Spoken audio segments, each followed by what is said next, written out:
Be advised, mature content ahead. This podcast is brought to you ad-free thanks to the Legion of Demons at patreon.com/NOTLP. If you like what you hear, there's much more at patreon.com/NOTLP. Join the Legion. That's patreon.com/NOTLP. And now the show. How do you do? Just a word of friendly warning. I think it will thrill you. It may shock you. It might even horrify you. So if any of you feel that you do not care to subject your nerves to such a strain, now is your chance to, well, we've warned you.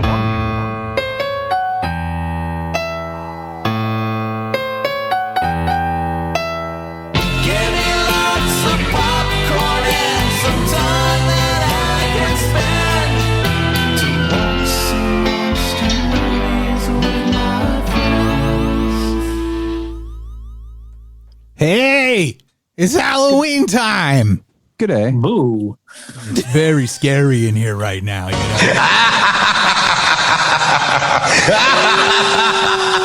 Spooky. I think I smell the funk of 40,000 years. Oh, that's just me. I haven't showered today. So I was laughing all through the introduction to this because right before we started recording, Andy said to me, "Are you just did you do?" Because I put the last shell of a nut I was eating down, and he said, "Were you just making us wait while you finished eating pistachios?"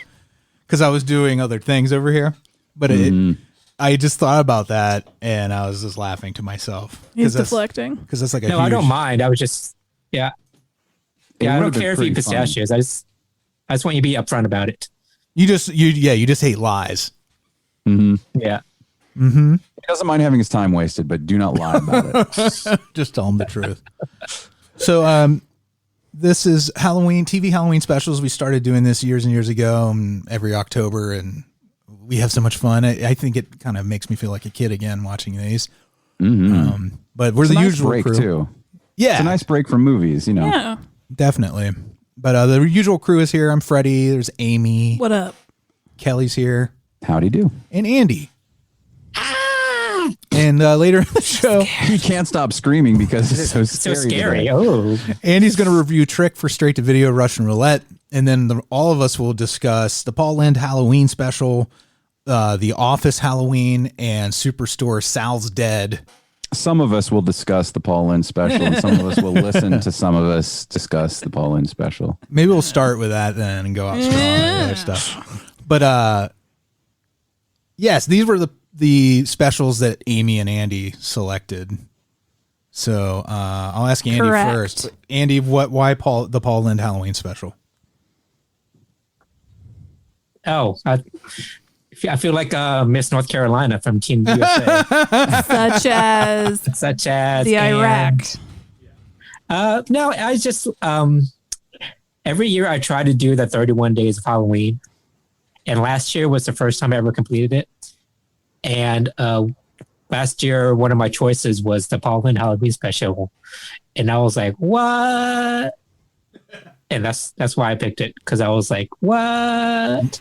Yeah, what? It's a fun one. The first time I ever saw the whole thing beginning to end was when we went to Salem, and I don't know why, Andy. Maybe you were doing something else, because I remember Fozzie didn't want to do the haunted house, and instead we went back and watched the Paul Lynde Halloween special in this beautiful historic home we were staying in. And it was really fun. Are you sure we watched it? Absolutely. No. I think because I remember watching Friends. We watched Friends, but we also watched the Paul Lynde Halloween special. And I'm sure Fozzie can back me up on that if he's listening. I'm bummed. In the multiverse, you watched it. Maybe it was the multiverse. That's possible. I can't argue with that. Was it the multiverse where the Beatles are alive and Stephen King's not famous, or is it multiverse where Freddy just was eating pistachios and not doing other things forever? It's funny because that happened during the break. We were talking about if there was a parallel universe where all the Beatles were still living and recording music, but in that version of our universe, Stephen King, he either didn't write or didn't become famous, so nobody really knows who he is. You Google him, you don't get anything. There's a real tough. That's a real tough one for me. Those are, I don't know what do I do? I would go with the one we have now. I have to have Stephen King. It's too important to who I am as a person. Oh, I agree. I may never have really the Beatles music. Right, and we still have some Beatles music. Yeah, maybe we were cheated out of some decades of great music that we'll never know. But we still have the basic thing there. Yeah. But in that version, there could be a even better writer than Stephen King. Well, no, that's the only things that are different. Oh, that's. I mean, there might be a writer that's better that, you would be reading a lot more Clive Barker books, but then you'd run out, and then you would read Ramsey Campbell, and then you'd run out of those too. Dean Koontz. Freddie and I went on a walk earlier. Since we're working from home, we try to get walks here and there, and we found a dead butterfly. Aww. Did somebody step on that butterfly? No, it had gunshot wounds. And now we have to check to make sure Stephen King is still real. Oh, I didn't even think about that. The butterfly effect. Oh my God. He's fine. He's still tweeting. He's still shit tweeting at Donald Trump, so he's just fine. So fuck Donald Trump all day long, up and down the street, from 1 to 1,000,000. Fuck you forever to the moon and back. Yeah. Oh, so fuck sweet. yourself. Fuck yourself. I hope you got the diarrhea that comes with COVID. Fuck you. Fuck off forever. Sporonaria. Mm-hmm. It's like you bring that up, but I was gonna have a rant later. But I'm sorry. Might as well bring it up now. But I just want to say to people out there, it's okay to wish bad things on bad people. Don't feel bad about what you think, and don't let other people make you feel bad either. Your thoughts are your own. What I think. Your thoughts are your own, and they are not magic. So, I made Amy watch White Chicks for the first time. Oh. Yeah. And the reason I thought of that was the either or proposition we were doing with the Stephen King or the Beatles. Right. There's the running joke in the movie with the two cops. I've never seen White Chicks. Oh, you've never seen it? Don't worry about it. You're good. No. The thing about White Chicks is... Don't worry, I wasn't planning on it. It is the most offensive movie ever made. It's not just offensive, it's just bad. And it's also bad. But I think everyone needs to see White Chicks because it just keeps going. It digs a deeper hole throughout the movie. No. Until it just keeps digging and digging. Right. It makes your mind expand, man. In a weird way that you wouldn't expect. Okay, but watching this, were you guys laughing at all? Yeah, there's still good jokes in it. Like a couple. When they introduced Terry Crews' character. Yeah, but I remember laughing a lot. Yeah, but not for the right reasons. Right. I was laughing at it as opposed to actually getting some. You know what though? You were laughing because we saw this together, if I remember right. And I think, if I remember right, 2004. I have a memory for some reason of Andy laughing at all the joke punchlines, like they set up that he's lactose intolerant, and then later he ends up, dressed up like the white chick having diarrhea and farting up a bunch in the bathroom stall. But we also watched Scary Movie 4 together. And laughed our asses off. Exactly. We weren't laughing at the jokes. Do you remember Booty Call? I remember liking Booty Call, but I haven't seen it in a million years. I'll tell you, Kelley, I almost feel like... the same safe word that we did for White Chicks. Our safe word, if I said honky... Yeah, it was time to cut it off. And I kept saying, I'm at full honk right now. But it has this hold over you. When you watch it, you have to finish it. Well, then I was like, what else am I going to do? And they're making a second one, which I don't know how... Like, this movie breaks every rule of good taste throughout. And not just that, it's badly constructed. Yeah. And also, like, this is not like a hot take on White Chicks, obviously. Somebody has to say it. So brave. But the reason I bring it up, and, it being all this time later, besides it reminded me the whole either or joke, people who've seen the movie will get that. I won't explain it otherwise. Is that this movie's still very popular. Yeah. Like, it was in the top comedy list. That's the whole reason we ended up watching it, because I was just looking for a comedy. And it was like most popular comedies right now, and White Chicks was on that list. Because people have run out of shit. Why? Is that what it is? We've reached the bottom of the internet?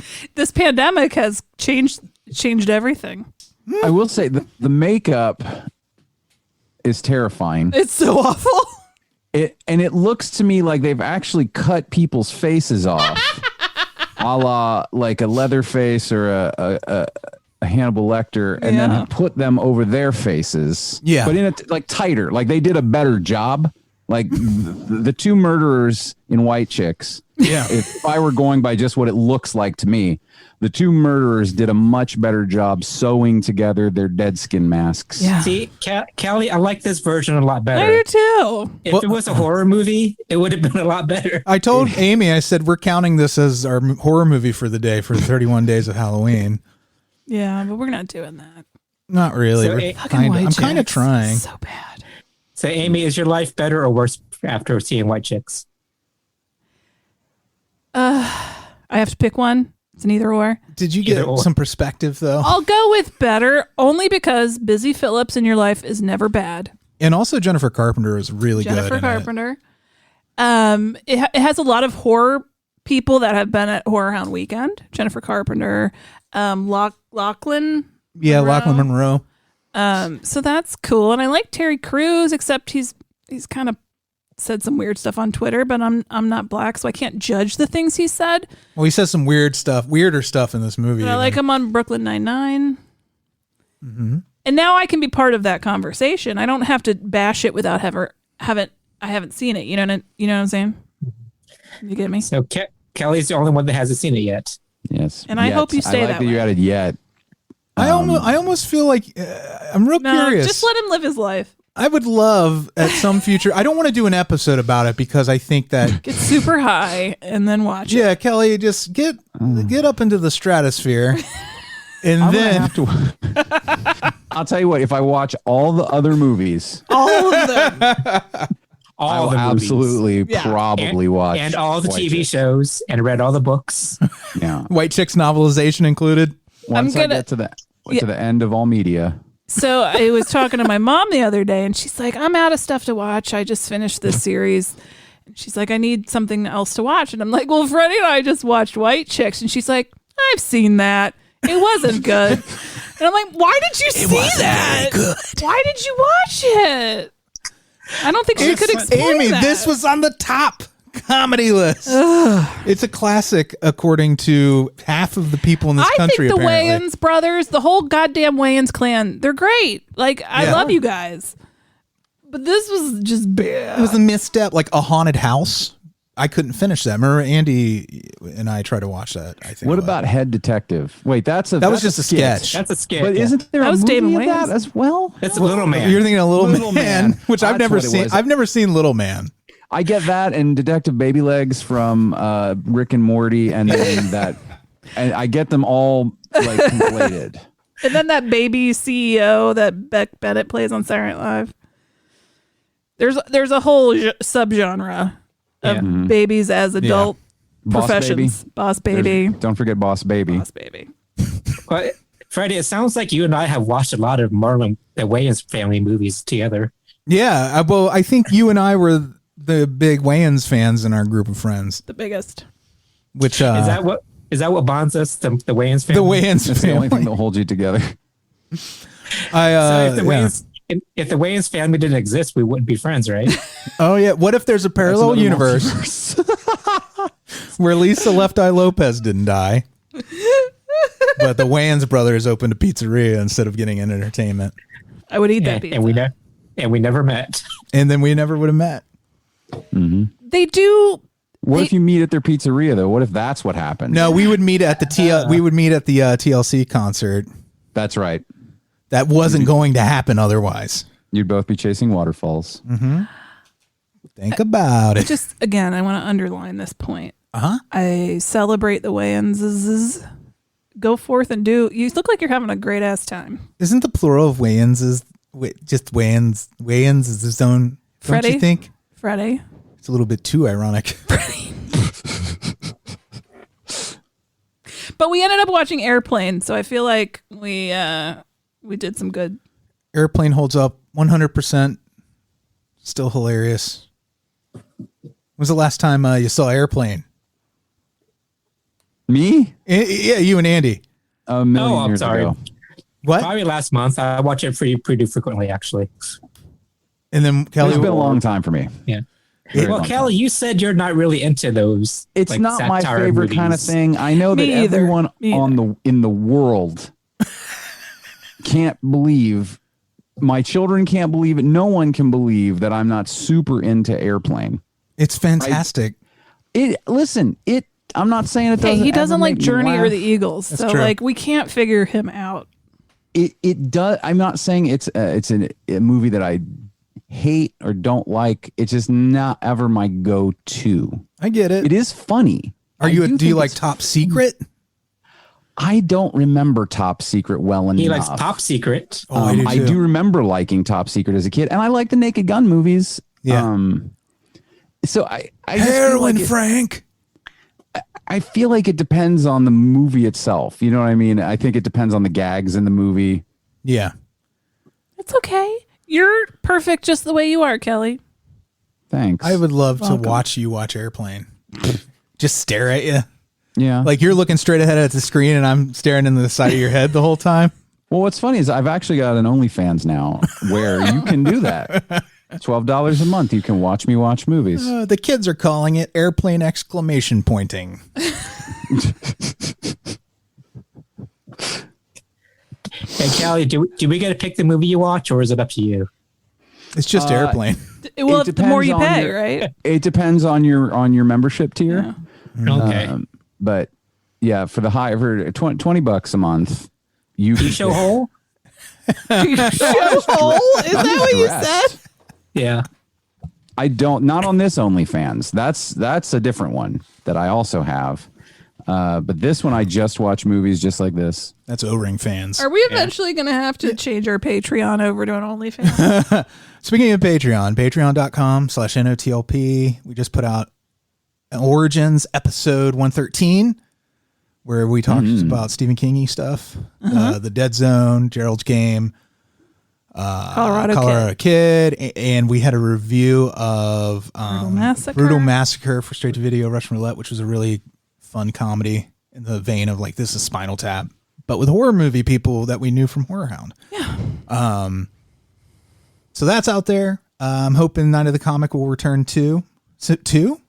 I meant to say soon. Mm-hmm. And hopefully we'll have some more interesting things coming to the Patreon feed in addition to those. Some OnlyFans type stuff. We'll show hole. Maybe show hole. You guys could do a high five happy hour about the top 5 holes. Oh my God, Kelley, we need to do that. And we'll have our little gem butt plugs in. Yeah. Our favorite internet holes. My favorite hole is my mouth hole because that's where food goes. No, if they're gonna say Courtney loves band. No, because I want Kelley to like me. I want Kelley to love me still. Of all the holes, that is probably my least favorite. Of all the holes. Oh, my favorite hole, number 1 hole, watering. Oh, I get it. That's a pretty good hole. That's a good hole. I like my favorite hole was the butthole. Oh yeah, that's a good one too. I would say that's in my top 3. Yeah, and it's just a fun word too. Butthole. I think it's pronounced butthole. Butthole. Edith Puthie. Did you watch? There is for comedy Bang Bang fans, by the way, there is a great, if you have to go search for it, but there's a great podcast episode where there's a little robot dog is one of the characters. It's a sex robot, and whenever he says butthole, he says me butthole, and it's really funny. He says butthole. I love it. Over and over again, and it's really funny. How many years? My local CVS, you call the pharmacy, for the last 10 plus years, however long they've had the automated robot man, he has mispronounced the name of where we live. I live in Coleraine Township, Ohio. Coleraine? He says Coleraine. Coleraine. It's been 10 years at least. Get it together, robot man. It's Coleraine. At the corner of Coleraine. Galbraith. So you've heard him too. Oh yeah, all the robots say it like that. Yeah. All the robots. All the young robots. All right, are we? Do we have anything else at the top? Kelley, happy anniversary to you. Thank you. Yes, it's me and Alise's 2-year wedding anniversary several days ago. Mm-hmm. It is several days ago, our anniversary. 2 years married. But your love is infinite. Our love is infinite. It's like an 8 on its side. You guys put on like Facebook some very sweet things like about the depth and breadth of your love for each other, and I'm like, wow, that's like some deep shit. And I look at Freddy, and I'm like, well, he cooks me dinner. He's like, you want some pistachios? Well, thank you. We are super into each other. Hey, Kelley, here's how big your and Alisa's love is. In all the multiverses, you guys are together. Aww. That is so Annie, sweet. That is one of the sweetest things I have ever been told. That's so good. Thank you. And your anniversary is very popular because Sue and Greg. Happy anniversary, my beautiful baby Canadians. Yeah. All Canadians, the poutine to you. Yes. Happy anniversary to them. Our friend Paul and his beautiful wife Amy. Yes. Happy anniversary Fucking to Paul love and Amy. Paul. And I've not met your beautiful wife Amy, but I know she's beautiful because her name is Amy. But okay, that's not always a thing because this bitch they're trying to shove her on the Supreme Court can eat a butt. Was that professional and nice? She's the worst. She's a bad Amy. She's bad Amy. But anyway, Amy happy anniversary. Amy Bad Gorilla. Amy Bad Gorilla. Happy anniversary to anybody else out there. Yeah, love is good. Love is good. Do you guys want me to move on? Wait. Or you? I love every face I'm looking at right now, and I'm looking at Freddy and Andy and Kelley, and I'm looking at myself, and I love myself. I love all those faces as well. I love you guys. I love spending time with your face too. I hate you so much. Nice. All right. You got Mona. Yeah. We'll move on. I was gonna do the mailing list selection, but we'll do that next episode. So that's who will be picking the final main attraction. But we'll be right back. Hello, boys and girls. It's time for Straight-to-Video Russian Roulette.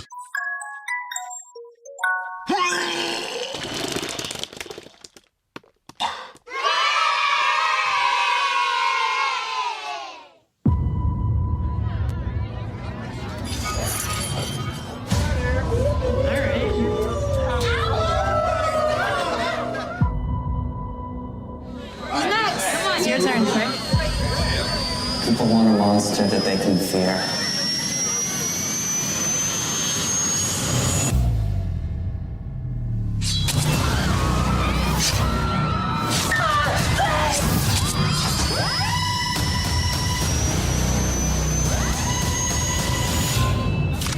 Get down! You discharged your weapon 5 times into the guy. How's he still alive? He isn't. Fred comes back every Halloween.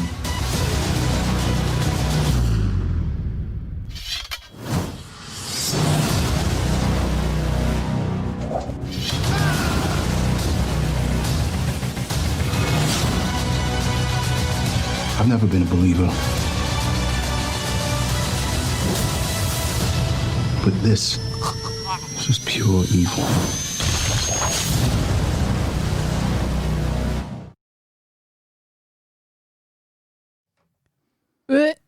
Hi. Hey. Let me ask you a question. Let me ask you a question, Andy, real fast.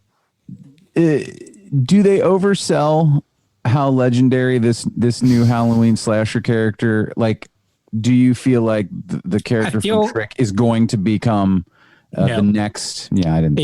They tried it. They went there. Mm-hmm. And I was like, no. No. You're like, don't go there. It's like, you're not going to be a thing if I have anything to do with it. Okay, first of all, a thing I noticed about movies lately, they're getting too long. Yeah. You ever notice?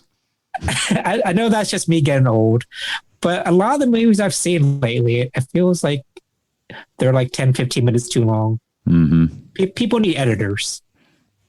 And this movie is among those. It needs an editor. It's only an hour and 40 minutes long, but it felt a lot longer just because it's not like there were any unnecessary scenes. The problem was like every scene went on a little bit too long. Mm-hmm. It's very indulgent. That. Yeah, it's very indulgent. It's a very epic looking trailer. It's funny. It's like this wasn't a movie. In the sense that it had a budget and they did things like on a bigger scale than was normally seen on like Russian roulette movies. It kind of sounds like one of your porner segments right now, the way you're describing it. Am I breaking it down too much? No, it's just like where you're like, it looked like a real movie. I mean, you know. No, I get what he means. It's a real movie. Something. Because they tried. And one of the things I liked about this movie, it reminded me a lot of late 90s, early 2000 movies, horror movies. It had that look. And I think that's what they were going for. I hope so, because it just felt like that type of movie so much. Because you know how the late 90s, early 2000s movies, everything was like very crisp and clear looking. Yep. When they it just looked like it cost money. Yeah. They switched over to digital, like when the red cameras came out and all that. Yeah. Even at night, the night scenes, it was very clear and crisp and not like dark and brooding like movies are now. This is a red flag that this movie's in trouble when the nice things you're saying about it is they use the correct exposure. Like when only the only compliments you get as a filmmaker are basic craftsmanship. It's the equivalent of a grown man being, patted on the back for tying his shoes. I take care of my kids. Yeah. And he's like, they definitely took the lens cap off. No, it's not. I didn't mean to sound like a backhanded compliment. Oh no, I'm saying that if the movie were really exciting and you're like hadn't seen anything like it before and the gore's really great, you would have already said that by now. But you're like, well, the font on the poster was inviting. It made me want to see the movie. It was legible, it was clear. Yeah. No, but I just like seeing that type of movie again because I feel like the 80s have been mine to death. Yeah. And I'm kind of burned out on 80s nostalgia. And I feel like 90s is the next wave of nostalgia. We're going to get more black smoke monsters like in House on Haunted Hill. Mm-hmm. I like that for good, not necessarily good reasons. I love that movie. I love that movie. I movie. love House on Haunted Hill. I thought it had some effective scenes. Yeah. Overall, an ending doesn't always ruin a movie. It might be time to revisit that, babe. Yeah. Babe. Hey, babe. Babe. She's drinking White Claw. It changes your vocabulary. You start saying babe more. Yeah. I'm enjoying a mango right now. It's babe, delicious. hun. Mango I feel like is my favorite of the White Claws.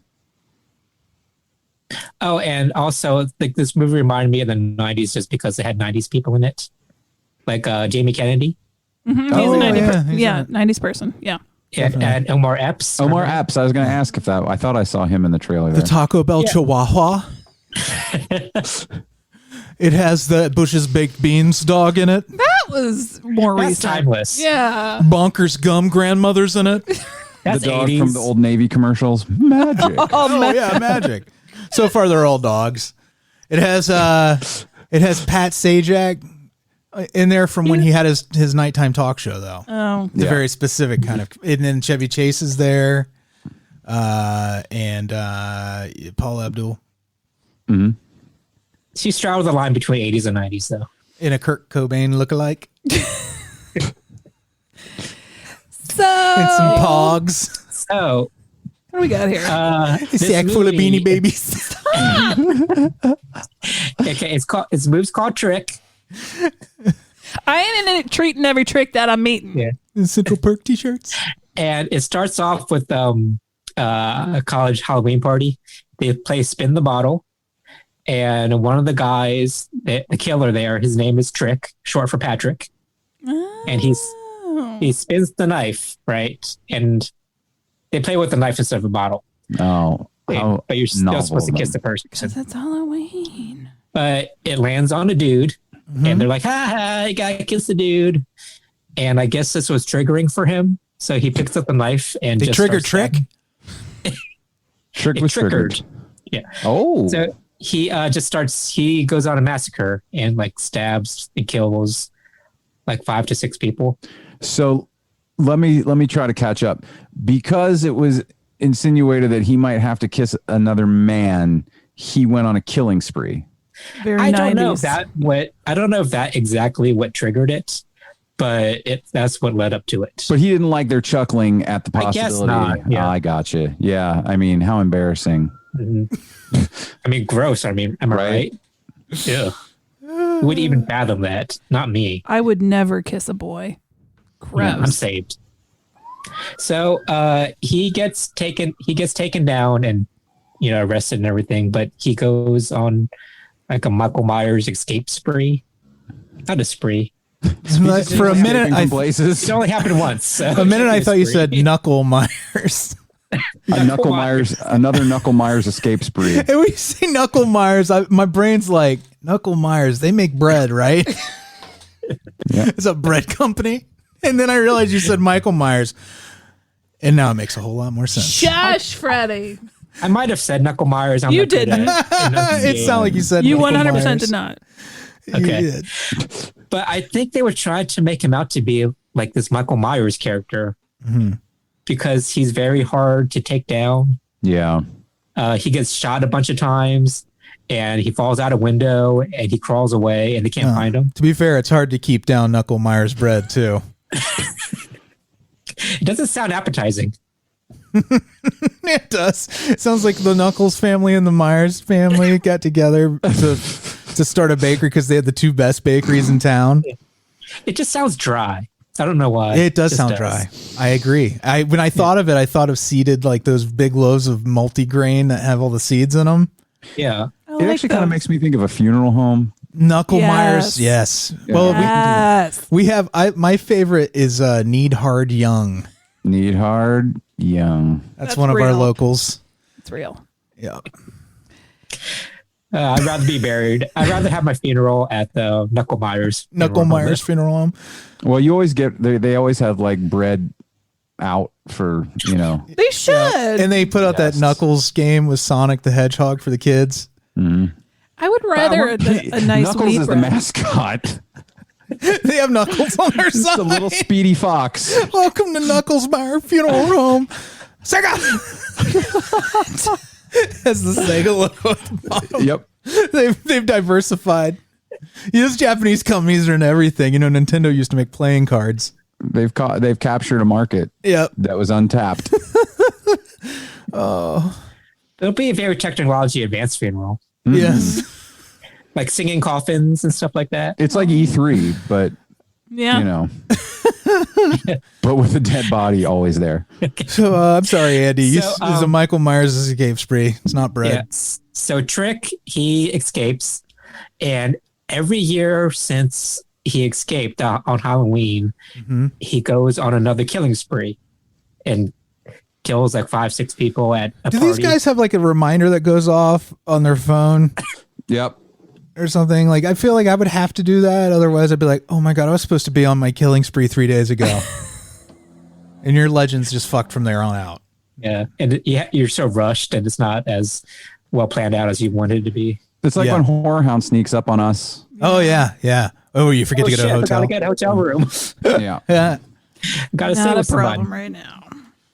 Yeah. So while doing these annual killing sprees, he develops like a cult following and like an online presence, and he has these followers that put on his makeup and said, "Oh, where's Trick gonna strike next?" So they took a little Halloween, a little bit of Scream, looks like a little bit of Saw. Yep. Yeah. And his annual killing spree soon became his yearly slaughtering. So it comes up on Halloween, and this town is just prepared for the next killing spree, but they still go about their business like nothing's going to happen. God. How many other times has he done it now? Like 3 or 4. Maybe they're like, he wouldn't do it 5 times. Yeah. There's no way. Surely not. I mean, we never caught him, but really 5 times? He's got to be tired. Yeah. So, like Kelley was saying, I think they're trying to build this Trick character up into something more than he actually is, like this legendary killer. Yeah, I think they want to try to make a series out of this, but it's not. His origin story isn't interesting enough to justify the grandiose nature of the rest of the story. Yeah. Like, no, I got mad during a game of Spin the Bottle. If you can't have not Sir John Gielgud, what's his name? The guy who does Houseman John Hugh? Houseman. He has a real deep voice. He used to do those we make money the old-fashioned way. We earn it. Those commercials. You know? Anyways, if you can't have the origin story read by that guy, then you need to rework it. It's my rule of thumb, and when I'm writing horror movies in my imagination, is I'm like, okay, so if he's like, all right, Trick was at a party and he did a spin the bottle game that went awry and got really upset. So every year, the slaughtering starts about this time, as a matter of fact. If you can't do it, as a matter of fact, really fact, go awry. It just kind of yeah. So me. You can't do like a legend out of that. It's not legendary. It's not legendary. It's the opposite of that. It also sounds like they were just like, all right, look, let's just if you make him a slasher, we don't have to worry. And nothing kills any slasher. Like, you know what? We don't have to make any sense. It's a slasher. Yeah. What if I feel like people think that when they write these. Well, yeah. In slashers, you're supposed to suspend your disbelief a lot because these slashers are like killing machines that is impossible to defeat. But this was kind of grounded, which didn't jibe with the over-the-top nature of some of the scenes. It was John Houseman I was thinking of before, the narrator. Sorry. Okay. Go on. John, man of the house. I will say it did have some pretty decent gore scenes. So that's a plus. And there's just one scene where these people go to a haunted house and Trick, the killer, breaks in and disguises himself as one of the scarers. And you don't know if it's a scarer or Trick. And he just starts picking off people one at a time. So that was kind of fun. Oh, yeah. Sure. Yeah. Yeah. So it had some positives. And it had Tom Atkins in it. Tommy Atz. Love Tommy Atz. Tomats. And overall, it's not a recommend for me, but if you're like on a nostalgia trip for all you 90s kids, then I'd say check it out. It sounds like it could have been worse. Yeah. There you go. Good blurb. Could have been worse. Donald Trump in it. Yeah. What's up, Amy? I was a little burpy there for a second, but I'm good now. I was just hacking a lung up over here a second ago. I think something went down the wrong pipe. We're doing great. We're doing great over here. All right, let's get the Jack in the Box out and start a cranking. Oh, crank the jack-o'-lantern in a box? Maybe. Superman, save me. I'm up first. Oh my goodness. I'm cranking. Oh. Uh-oh. Good shot. Okay, he's dead. Let's go get him. That's another one for the fire. There's another one. This is on They're Hulu. all messed up. This is on Hulu if you want to play along. It's called Behind You. Behind You. Look behind you. We're good. I have a wall behind me. Andy, Kelley, who knows what's going on behind you? I mean, I can my see. My reaction's too slow. Like, if you say behind you to me, I'm like, what? And by the time I turn around, I've been decapitated. There's like a second delay anyway because of Zoom. So you're fucked. All right, Behind You from 2020. Two young sisters find that all the mirrors in their estranged aunt's house are covered or hidden. When one of them happens upon a mirror in the basement, she unknowingly releases a malicious demon. Oh, it's another one of these. Yes. Well, remember, I told you guys a while ago, but I'm going to Yep. So there you go. I'm going to reiterate for the listener. I don't want your life. It's a pandemic. We have social unrest, very valid social unrest, and a fuck face of a president, and everything's shit. I don't want to watch movies that make me confront horrible things. Like, I just want ghosts. Okay, I just want ghosts. So that's all you have to do. Yeah. All right then. So next week we'll talk about that. Are we ready to? Oh yeah, we're ready. We're ready to do it.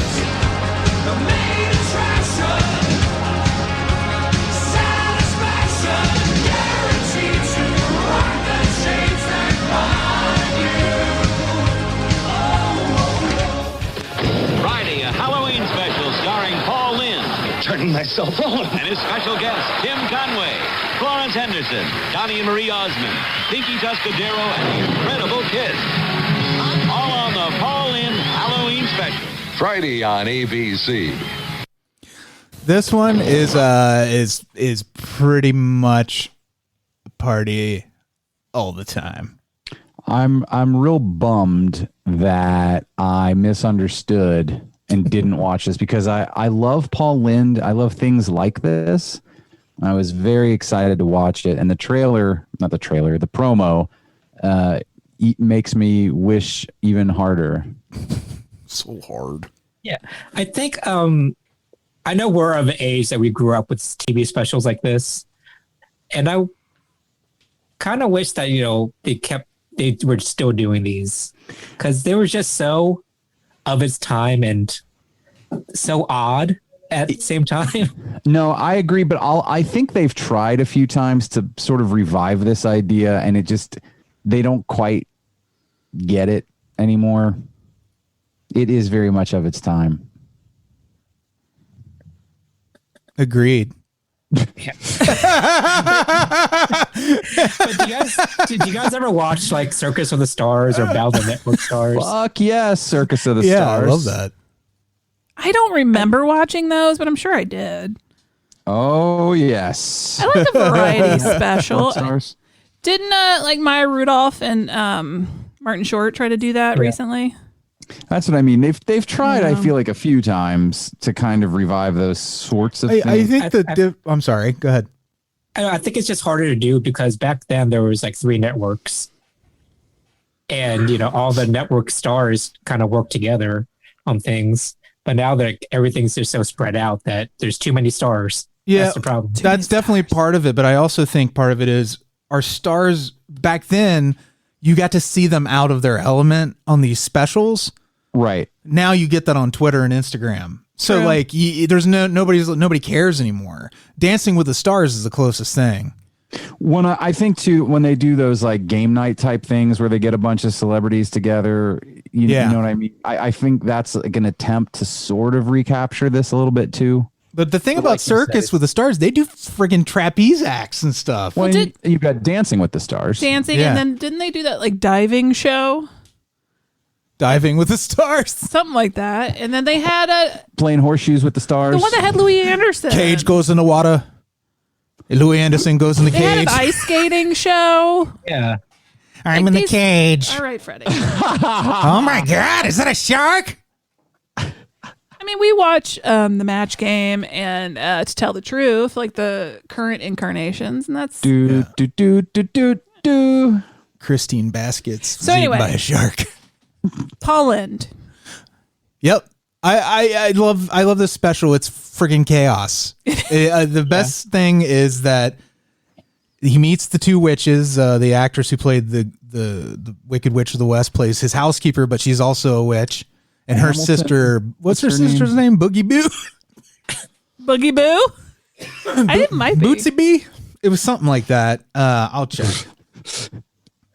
Well, the thing that stood out for me the most is it's called a Halloween special, but most of it didn't have anything to do with Halloween at all. Not at all. Because somebody's in a costume doesn't make it Halloween. Like, it was Halloween special because the witches were there and Kiss was there. So done. Witchy Poo. Witchy Poo. Witchy Poo, which is a character from something else. Right, yeah. From, is it HR Puff and Stuff? Yes, it is. A good catch. So, and it's her. It's that same actor. She's the other witch, and they grant wishes, and their butler's played by Billy Barty. Billy Barty plays the butler. The butler, Billy Barty. Yeah, that sounds like a Western that would be on Netflix. They're like, it's the grittiest Western. It wouldn't screen in theaters. Billy Barty Butler. Butler Billy Barty. In which finger lies the magic, Willow? So here's my question, Andy. Since I feel like you've seen this twice now, so you're the most knowledgeable. Why why were the wishes? Why were the witches granting Paul Lynde wishes? Because he's the center square. They said a reason at one point. Now I can't remember what it was. I'm sure there's a reason somewhere, but it was just an excuse to get him into these situations where he gets in costumes and performs skits. Okay. Because is that a thing that witches grant wishes? No. I never thought it. I don't think traditionally. Like, unless you pay them. I remember them at one point saying, like, we need you to help with our PR as witches. Yeah, and I think he said something flattering to them at one point. That might be why he got the wishes. And he was, and they were like, "Oh, thank you so much, and to reward you, we're going to grant you these wishes." He's like, "I want to be a truck driver. I just love your hats." That's what he does. He wants to be a truck driver. I just want to be an overland truck driver. And I was thinking, like, what an odd wish to have. He especially wants, for somebody like Paul Lynde. He was hoping they would have a smorgasbord. Yes. He wants to be a truck driver that wears like a sparkly, it's diamond like encrusted. Yeah. It's outfit. like a Liberace outfit. Yeah, it's very Village People. Yeah. But he gets the girl in the end, don't you worry. Pinky Tuscadero from Happy Days. Pinky Tuscadero. Can you believe it? Oh, what a shrill person. Amy, we can't shrilly laugh at someone being called shrill. We can do whatever we want. That's like when I fart at a fat joke. I know I'm the last person to call somebody shrill and annoying. But my so God. Some people are, though. I mean, it worked for her, though. That was the character in a lot of respects. He's the truck driver that comes to the diner and he's going to marry Pinky Tuscadero, but Tim Conway also thinks he's going to marry Pinky Tuscadero, but whoever gets there first is going to marry Pinky Tuscadero. You mean Dynamite Dan? I'm sorry, Kinky Pinky. Yeah, because Paul Lynde, he was Big Ruby Red. Right. And Tim Conway's character was Dynamite Dan. And Pinky Tuscadero's character was Kinky Pinky. Yeah. Which I like because that's not that actor's name. That's a character from Happy Days. And I was asking Amy this. I said, what do you think the legal thing behind that was did she own that character prior to appearing on Happy Days, or was that character written for Happy Days? Because, like, if you think about it, Pee Wee Herman, Paul Rubens owns that character, and that's why he can appear as Pee Wee Herman and all these different things. Well, she wasn't appearing as Pinky Tuscadero. They just billed her as Jane Pinky Tuscadero Doe. I don't remember her name. Oh, okay. Yeah, but they did call her Pinky Tuscadero throughout. They called her Kinky Pinky in this sketch, but she was in more than one sketch. So she has to pick which truck driver she's gonna marry. And they have like a man off. Mm-hmm. Oh yeah, it's a contest about who's more manly. And of all the people to go against, Paul Lynde. Well, okay, and Tim Conway loses. It's of its time. But then Billy Barty comes out at the Manliness is not judged by your sexual orientation. But Paul Lynde is not. Okay, I'm going to get myself in trouble. He doesn't strike you as a tough guy, and neither does Tim Conway for that matter. And then we're looking at this from 1976 standards, not standards now. Oh, sure. If you look at it through 1976 eyes, yeah, of course Paul Lynde might marry Pinky Tuscadero. Kinky Pinky. Billy Barty comes out after one of their big rigs gets driven through the wall, and he just pushes it out. Like Maximum Overdrive. Actually, when did Maximum Overdrive come out? 86, I think. When did this come out? 76? 76. I think Maximum Overdrive has some explaining to do. Because it was a truck that drove into a diner. But Billy Barty wasn't in Maximum Overdrive. An oversight, in my opinion. And an overdrive oversight. Yeah. Mm-hmm. Billy Barty was in so many. I'm sorry. Oh, you're saying it also sounds like a person was driving the truck that came in the diner. So. Well, wasn't it how Tim Conway's character arrived? Or was it the other way around? It was how Paul Lynde arrived. Paul Lynde did, yeah. But I was just saying, Billy Barty is such a big part of my childhood, of my boyhood, I should say. Billy Barty is such a big piece of my boyhood. Billy Barty. But I love him. Who ends up getting the girl? It was Paul Lynde, right? Yeah, because he had that. They were making a movie about his life. That's such. Oh my god! We just watched this last night. I'm like, oh, okay. Sketches were such nonsense. Because he says, because Paul Lynde says, "Oh, I'm going to Hollywood, and there might be a part for you in my movie." Oh, that's right. Okay. So right. he gets another wish, and let me know if I'm skipping any, but is it the Sheik is the next one where he's with Florence Henderson in Arabia? And he makes the Florence of Arabia joke. That was cute. It was cute. I do love Paul Lynde. You know, I was actually surprised at the skit that they didn't do like brown face. I was pleasantly surprised. Yeah, I was just gearing up for it, like, ooh. Yeah, you almost have to prepare yourself when you watch anything made before 1998. Yeah, he macks on Florence Henderson a whole bunch. He sure and does. For the young folks, that means kisses. And they talk about milking the cobra. I don't remember that at all. Yeah, there was a joke in there. That was that was fun. It was all fun. Yeah, it was a really fun special. And then the last wish is he wanted to see Kiss perform live. No. It sounded like Paul Lynde was in the Make-A-Wish Foundation. His last wish like to was meet Kiss. to see Kiss live. Hey, Somebody this is Paul. You're famous. You can make this happen. Hey, all wishes are valid. I called the Make-A-Wish Foundation and told them I was dying of boredom.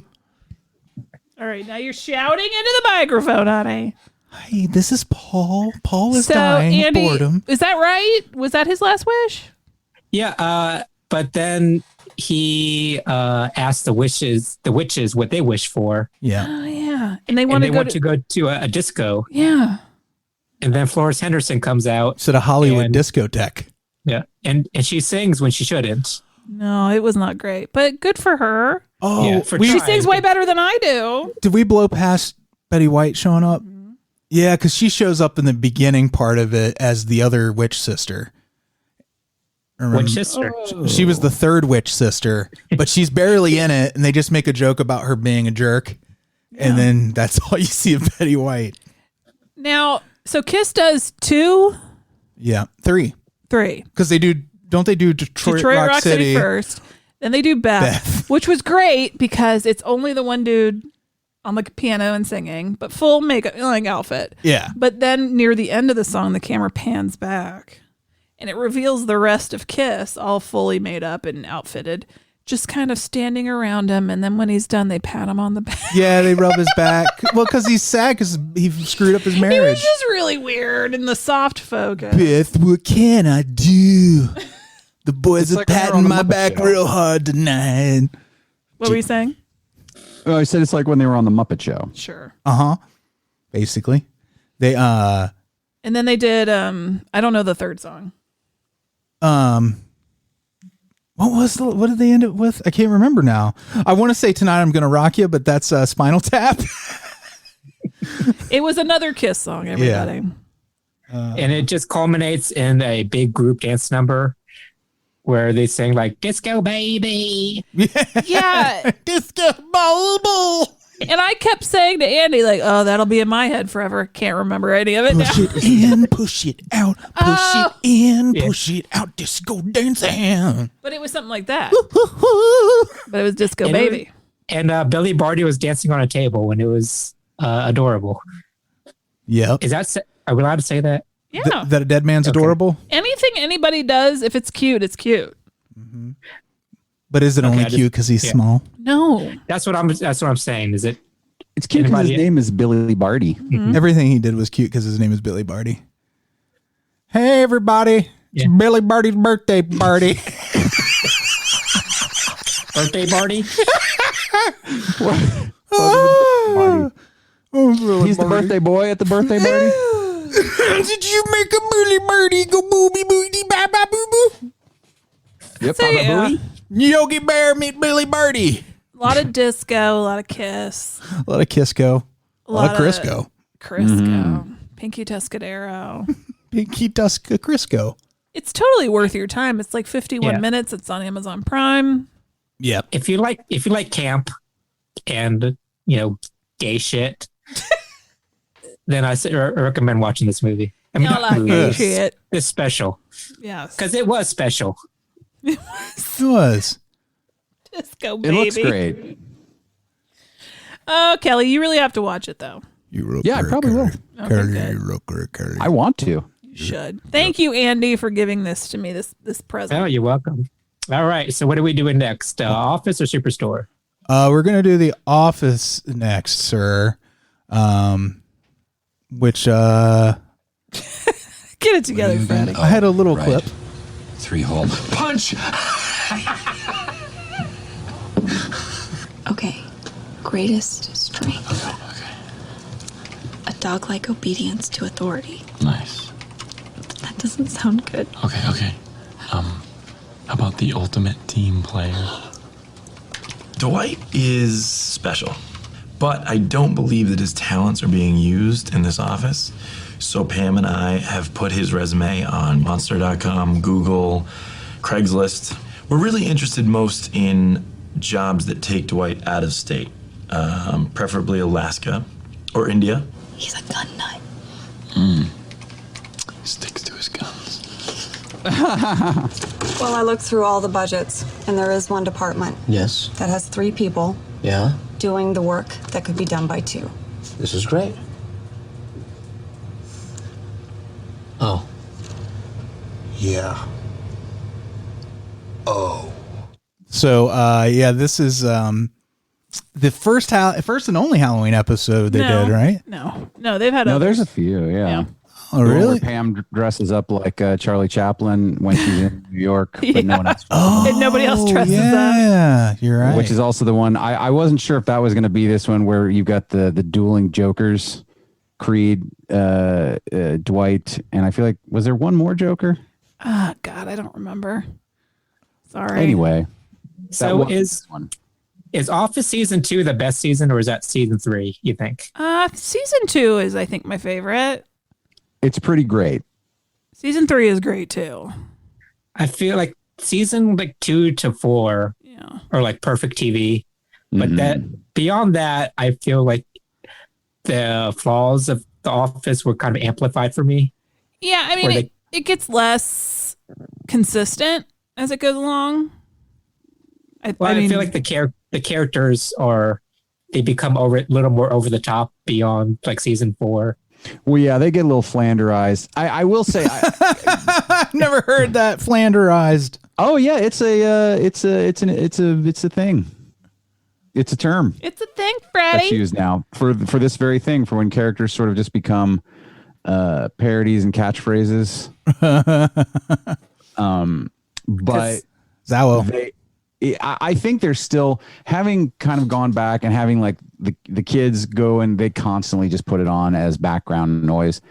I do find that even later seasons, which, at first I was like, oh, this is terrible. I do still find a lot of things to laugh at, but you're right. It definitely gets way less consistent and less strong. Yeah. I think later seasons are still funny, but this episode, I think, is like peak Office because at no point did I hate any of the characters. Yeah. And I think that's the problem with like later episodes. There were times where I hated some of the characters. Sure. So in this episode, it's Halloween. Everybody's dressed up. And Michael comes in and he's like, guess what? I have to fire somebody today because I've had a whole fucking month and I waited till now. So now I got to figure out who to fire. And then he brings everybody along for this joyous task. Trying to figure out who we should get rid of. God. And the worst part about this is this is a super weak spot as for him as a leader to take it in like a real world terminology. That he allows the person he's firing to convince him to reconsider and bring someone else in. Oh yeah, Creed he won that battle. He beat Devin. See, this is why Creed should stay. Yeah, right. And why Devin should go. Creed was the better. He made a more convincing argument. I love it. Which was don't do it. Dwight's job offer and that whole sequence of events. Whole prank sequence. Yeah, that's the clip we were playing. Is Jim and Pam sign him up at all these sites, and he gets contacted by a company in Maryland. What does it say under martial arts? No, I need to get you an updated copy. Dwight is such a great character. But look, he uses that to try to negotiate a raise. Yeah. Which in their life, that's a very relatable moment in the show, because who hasn't used like another job offer to try to, negotiate a raise or a promotion. So he does this because they have to fire somebody. He goes in and tells Michael he's leaving to go to Maryland because he got this job that offered him twice as much money and blah, blah, blah, blah, He says, blah. I could have left, but I decided to stay. And Michael's like, God damn it. He said, you could have solved all my problems. But what's funny is he's dressed like a Sith Lord the whole time. Like all of this normal, everyday office shit. Yeah. And everybody's dressed up and they're supposed to be a party later. Yeah. And the way they shoot Rainn Wilson is like, he looks just like the Emperor, where the hood is obscuring the top part of his head. And you just see him in profile. And it's such a great moment in sitcom history.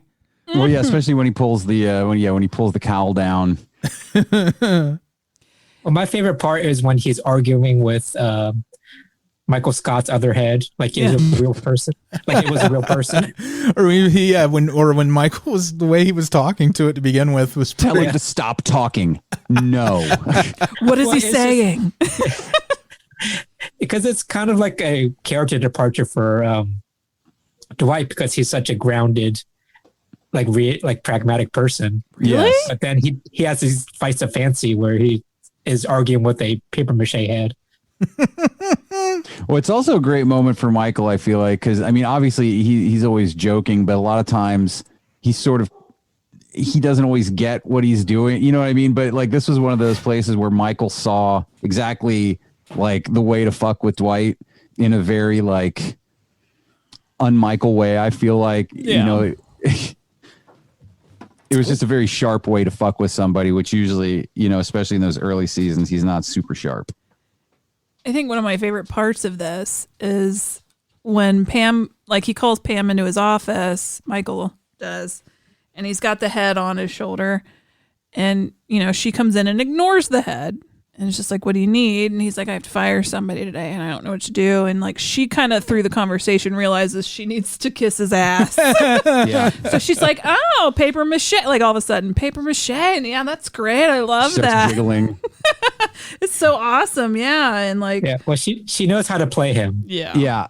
Alise made a good observation too, and that especially in these early seasons, you can really almost see like how much it pains her every time he speaks or like asks her something like in her face. It's just this, oh God, oh God, okay, just get through this. Very true. There's a, I'm sure everybody knows the podcast Office Ladies, which is Angela and Jenna Fisher. And they did an episode on this episode, and they had Creed Bratton on to talk about his scene with Steve Carell. It was really funny. Well, I guess I won't do. I was talking about doing the Psychology of the Office podcast, because I do love The Office and I love digging into the characters. But I forgot that they already do a podcast. Well, they do one, and then the guy who plays Kevin, Brian Baumgartner, he does one. So I really don't. Many Office, but I mean, if you have a new interesting take on it, maybe Roy does one, and he does it where he had a spinoff where he was like with the X-Files or something. That'd be cool. That would be fun. Or it's the universe where him and Pam stayed together, or where he married Karen. He stays with Pam, but he can't listen to the Beatles anymore. What was the name of that movie? What movie? Where there were no Beatles. Oh, that was yesterday. We were talking about it in the first part of the show. Well, I don't always listen when you speak. It movie's fantastic. I'd watch it again. Just say the word. The Office is a good time. What's interesting to me as a 40-year-old woman is how many young kids, like middle school age, are watching it. and enjoying it. Yeah, like you're like, how do you guys even? Would I have understood any of it? Well, you know what though? To be fair, I was watching stuff like Cheers and all that, and getting something out of it, but it clearly isn't what I got out of it as an adult. True. So they probably just like the Dwight and Jem stuff. I would think the romance angle, maybe, yeah, maybe might be the appeal for middle school age people. So, for all y'all who have ever worked in an office, did you ever wear a costume to work? Yeah. I have a handful of times. I don't like doing it because you're not a big costume person anyway. But like me, I love costumes. I wear one every week. Every week to the show. Yeah. I don't think I've ever like gone all out, but I've worn a couple times a mask, or I dressed up as a kitty cat one year. Kitty cat? Oh, yeah. Just like on the show where 3 people dressed up like kitty cats. It was exactly like that. It's your little kitty cat. It was basically the same thing that Pam had, except also a Ghostbusters shirt. That's easy. You put a little headband on, you put a little tail on your ass, and Bob's your uncle. Oh, yeah. Yeah. But looking back on this episode, I feel Devin's reaction was a little OTT. Over the top? Over the top, yeah. That's what the kids say. They Other people's property? Well, he's being fired, Andy. How do you want him to? No, I get it, but at the same time, like... Well, he didn't have to tear up the gift certificate. I'd have taken that Chili's gift certificate and been like, thank you. To smash a pumpkin on Michael's car. Yeah. It just kind of underscores how terrible Michael can be. Yeah. And then he has these moments where he like pulls it out of his butthole. Right. But if you also look, maybe it lets you know that Devin was the right choice. There you go. To be let go. Because he went and busted a pumpkin on someone's car. But think about the character of Creed and what he may have done. Because Creed is so extreme. He might have gone out there and just like set everything on fire on his way out. It's true, but we don't know that. That'd have been fun. I want an know. alternate ending. We'll never know. They should film that and put it on the DVDs extras. Well, I guess Devin had to hear everybody make their case. Yeah. And not be fired. And finally, when he gets to his turn, he's being fired because he's literally the last person. So I didn't even think of it that way, Andy. Yeah. So maybe that's why his reaction is justified in a way. Yeah. Well, in there again, he does say, so I'm getting fired because you don't want to look like an idiot. And go back on the last thing that you said. That's why I'm being chosen, basically. And I'm sure like Devin knows Creed's work habits and how much he doesn't work. He's growing mung beans in his drawer. Yeah. They smell like death. They're very nutritious. I did like how Devin showed up in a later episode in the New York City when Michael went to New York City. Oh, did he? I don't think I even put that together. No, remember Michael had that meeting in New York City where he gets a slice of his favorite pizza. I remember that. His favorite New York slice. And he runs into Devin, and Devin's a bum. Oh, I don't remember that at all. This. Yeah. It's a brilliant callback. Yeah. Good for you, Andy. Good trivia. Maybe I thought it just invented that in my mind, but I'm pretty sure that's what happened, right? If they didn't do it and you just made it up, you should have been writing for them because that's brilliant. Yeah, to go back in time. Yes. Mm-hmm. Or we could just shoot it. Oh, Sbarro. I could go for some Sbarro. And in an alternate universe, Andy writes for The Office. Okay. I like that. And now this and our next special were both Amy's pick, but why did this come to the top of your list this year? Well, I had rewatched The Office not that long ago. Okay, Elsa, do you have to right here? Well, she wanted to answer for you. And she said Jim and Pam. And I'm like, I know Elsa, Jim and Pam. And I've been listening to The Office Ladies because I really like that podcast. So it just kind of was on my radar. Well, I'm actually surprised like we haven't picked this already. I know. I looked because I was like, for real? For real. For real. Yeah, me too. Now, the next one has been on my reminders for a while. Yep, here we go. Cloud9 is slashing prices. This Halloween, why pay more for officially licensed costumes when you can get spectacular lookalikes at huge Cloud9 savings? Like Princess Icy. Goggle-wearing villain helper. Hello. The amazing green strongman. Future robot assassin. Baseball player from the New York Pinstripers. Cloud9! Putting the super back in Superstore. A Hasta luego, sweetheart. Hasta luego, sweetheart, at the end. This is the first episode of Superstore I've ever seen. Oh yeah. Well, I'm really curious to hear what you have to say then. I really liked it. Liked it a lot. This episode is season 3. It's their Halloween episode titled Sal's Dead. Sal apostrophe S dead. He's a character from an earlier season, actually. Which makes it kind of shocking when they find him in a way. So this is Superstore, which is a great little sitcom I recommend everybody watch. It's coming back in a couple of weeks.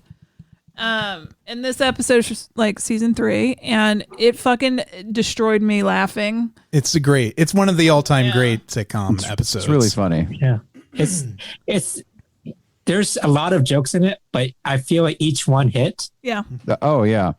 I love that they also really go for it with the corpse. Like it's real convincing and real gross, especially for a network primetime sitcom. And it looks like the actor who played Sal too. Creepy Sal was a character that just kind of disappeared from the show. Yeah, I think he made 1 or 2 like even appearances. I don't really remember. It was always an HR thing, like Creepy Sal's doing this or Creepy Sal's in the women's dressing room again, that sort of thing. Right. And then like they give you enough time to actually forget that character exists kind of before they do this episode where they're like, well, maybe what if Sal was trying to install spy cams in the women's restrooms and he got trapped in the wall and died there. And then they found him. And the whole episode is them trying. It's Halloween. It's They're Halloween. all dressed up. And Mark McKinney, who plays the store manager, is trying to keep people away from the section where they found Sal's corpse. Because they're waiting for the coroner to come. Right. So on Halloween. Yeah. So yeah, and because this corpse is hanging out of the wall where the construction crew has torn some of the wall away, and it's just rotting, and like it's Kelley said, gross. Yeah, it's like Day of the Dead level of effects. And love was the PA announcements are my favorite part. He was trying to tell people not to go over there, that it's horrifying. Really scary. Well, the way he talks is so cartoonish that it makes it sound like he's trying to get people to go look at the scary haunted house thing. I feel like his voice fits into this world because it's a very cartoony world. It is. Yeah. That's what I like about the show is because everybody in the show is a buffoon. Yeah. Yes. Mm-hmm. Because as opposed to The Office, you have somewhat grounded characters in Jim and Pam. That's who you kind of relate to. But in this show, everybody has their moments. In Superstore, everybody has their moments of like stupidity and just cartoonishness. I'm pretty sure Justin Spitzer wrote for The Office. I was about to say, it's no coincidence. These are both like workplace comedies. I know that. I think that's Amy's favorite thing. I like a workplace comedy. What are you going to say? That's why I love Star Trek. That's just all workplace stuff. It is. It's a workplace show. 100% of the time. Yeah, Justin Spitzer wrote for The Office, so that tracks. Spitzer swallows. Uh-huh. The whole subplot with the Tinder with America Ferrera's character constantly texting the young woman as the young man, that was pretty funny. As she just continued to go on and on. Now, because I'm not familiar with this show, is the implication that America Ferrera has sort of a crush on the girl and that they're moving towards that, or she has a crush on the guy. Man. What's his name? Oh, on the guy. Okay. I forgot the character's name. Jonah. Yeah. Jonah. She has a crush on him. Yeah. That's interesting. That's what you thought without having watched it. I kind of saw the same thing. There was a little bit of tension between the two of them too. I just like how Amy is her name, America Ferrera's character, and she's trying to get the phone away from Kelley. That's a great scene. And she runs so she can't see the notification on the phone, and she runs in the bathroom. She's like, "Can I borrow your phone?" And she's like, "Sure, here's my phone." And she's like, "I really need to. I don't have my phone. I need to borrow your phone for something important." And she finally gets the phone, and she just calls him and goes, "Hey, it's Amy. Happy Halloween. Bye." It just made me laugh. There was another great running moment. Joke was when the guy who works at the front of the store in customer service. Garrett. Garrett. He where he's trying to decide if he likes candy corn or not. Oh my 2 bags. God. And it starts, it's a great moment because it takes the entire episode to resolve itself. It's almost a fourth line in and of itself because this episode has 3 main storylines. Sal's corpse, right? Then you have what we were just describing with the Tinder mistake. There's a third storyline we haven't even addressed yet, which is I was just about to start. Cheyenne and Cheyenne and what's his character's name? I know the actor's name. I can tell you his name is Nico Santos. We lost Andy. I don't know. Where he's going to use dead Sal's passport, and Cheyenne is gonna do his makeup to make him look like Sal. And but he starts to take on the characteristics of Sal, which is great. That is a whole just the transformation is so great. He starts to become creepy. He is selling a woman's shoes and he's sniffing her feet. He says he wants to wear one woman's skin. He's like, what? That's the first thing he does. It made me laugh so hard. I love the whole the little running gag of Cheyenne is doing face painting for kids at the store. But she's like, do you want a zombie? Do you want this dead thing? Do you want that dead thing? And the mom's like, can we just do a cat? And then later the woman brings her kid back over like, what the hell did you do? And it's like, she's like, what? It's a cat. It's a dead cat. That just made me laugh. I just like to laugh is all I'm saying. But then the candy corn line is he gets through an entire bag and decides he doesn't like them, but he's eating a second bag. I just love like you were saying, this is another example of every joke in the episode lands, and it in a 22 minutes, I guess, they've managed to cram in 4 what could have been just a really funny sketch regardless. They have 4 of them, and all 4 of them are really great. It's just a really, really, really great show. Yeah, I really enjoyed it. I highly recommend going back and watching it if you ever want to. And listeners out there, I think it's a great show. Makes you want to work at a Walmart, but it's I worked at a Walmart for 2 months and it was hell. Yeah. That it does not do for me, but it is fun to watch other people do it. Yeah. It seemed more like a Kmart to me. I worked at Kmart too, and that sucked. It's like shows and movies about high school. They make high school look like so much fun. Yeah. But that should teach you it's who you're with. It has nothing to do with where you are. There you go. Yes. Like a podcast. It's I hate doing it, but I like hanging out with you. You hate doing this? Time with you. I love doing it too. All right. He loves doing it. Are you still on your mic, Andy, or is that your phone? No, my phone died because we've been recording for 2 hours. So, sorry about that. Yikes. No, it's fine. I might not be coming through very well from now on. No, you sound okay. Yeah. Okay. Yeah. We're basically done. Yeah, we are. I haven't even picked mine yet. Kelley, have you? Well, that episode of Community, I just have to figure out which one it is, but basically I have.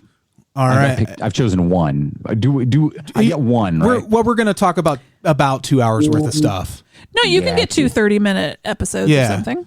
Oh, all right. I'll try and find something else. Elsa, seriously, I'm recording right now. Do you mind? She said Jim and Pam.